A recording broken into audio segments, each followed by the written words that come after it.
It's been really fun to have my daughter Danielle D'Souza Gill in town. We've been hanging out, and we're about to head to California, the whole gang, because we're doing some filming there for this new movie.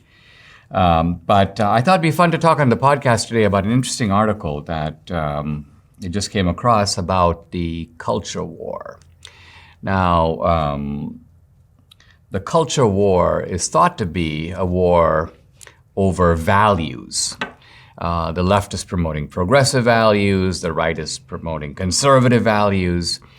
And I think the interesting thing, Danielle, about this is that a lot of people on the left think that working class people are economically liberal, but socially conservative. And the left thinks, wait a minute, why do these working class people always want to vote for their values? Things like they don't like the gays, they're all for guns, they're religious fanatics. Why don't they vote their economic interests? We, the Democrats, are willing to give them all these benefits, but evidently those benefits are not appealing. So what is wrong with this liberal logic that sees the working class as deluded and incapable of understanding its own interests? Well, the left always thinks that they know what's best. They always think that the leftist elites like Joy Behar know what's best for people who are these maybe working class. I wouldn't say that actually they are mostly liberal, because we've seen so many more people moving to the conservative side just because of this, because they've realized that it's the conservative, method that helps them to do better. Whereas this idea that just getting by on welfare, that whatever the left is offering them, is obviously not working for them. So I think that they would know what's best, not these other experts who would be telling them what's best. I mean, the thrust of the article, which I think you'd agree with, is to argue that no, it's not that these working class people have values that are somehow divorced from their economic interests. The values that they support happen to affirm their economic interests. So talk a little bit about how that might be the case. How is it the case that having conservative values, if let's just say you're a plumber, you're a blue-collar guy, why is it good for you to be pro-family, pro-marriage, to emphasize traditional education and so on, to be, let's just say, opposed to vaccine mandates?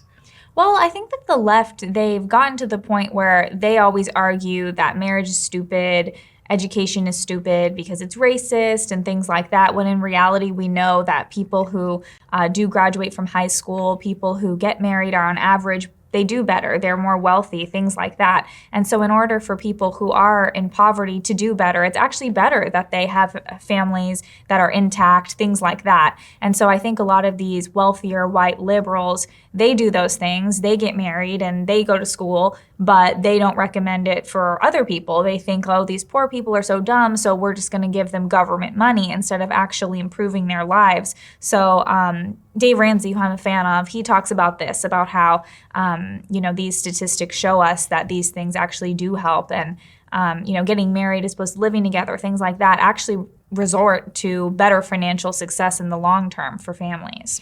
We were talking on the way over here about how, it's very easy for the liberal elitists to say, well, listen, there's no reason to have to go to work. Let's just work at home.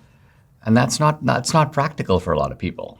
Yeah, and I think we've seen that, as you mentioned, with the vaccine mandates, because a lot of people who are white-collar people would say, oh, it's fine, I can work from home, like that's okay with me. But a lot of people can't work from home. And a lot of blue-collar people would say, well, getting a check from the government, it might not be as much as they were normally making. That's not what they want to do. Not to mention kids, oftentimes their school is their safe haven. Their home might not be a safe place. So work and school, I think, are things that are really important, especially to people who are not these, rich liberals. What do you think about the idea? One of the things I think that Elizabeth Warren and people like this who push the idea of, paid leave. Hey, this is going to give you a chance to get government benefits for the two-career family. And they're mystified about why people who seem to be in more modest circumstances might look askance on this. I mean, look at the way that Bernie Sanders was lecturing Joe Manchin and basically saying, you don't understand the people of West Virginia. They obviously support all these benefits that, I, Bernie, the kind of Massachusetts socialist, am offering them.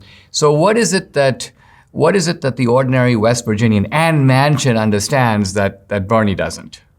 Well, Elizabeth Warren, as you mentioned, she loves talking about paid family leave. It's like one of her favorite things to talk about every single time. Over many years, she talks about this as if it's her number one issue. And I think it shows that the left really only speaks to families where both want to work. Family, the kind of family they want to create with their ideology is one where both work. And many who are not in that situation would say, well, they're normalizing women not staying home, women not being in the home, so they want to make it so you really need to have a two-income home. That's kind of what she argues, that a two-income home is what's necessary in order to move forward. And I think we would say that, no, we want to make it so that families can get by on one income. And if someone wants to work or both want to work, that's fine, but we want it to be so that it's not that you have to have everybody working because the children need to be subsidized by the government in these, programs. And once you start giving out these programs, it's also really hard to get them back and reverse them because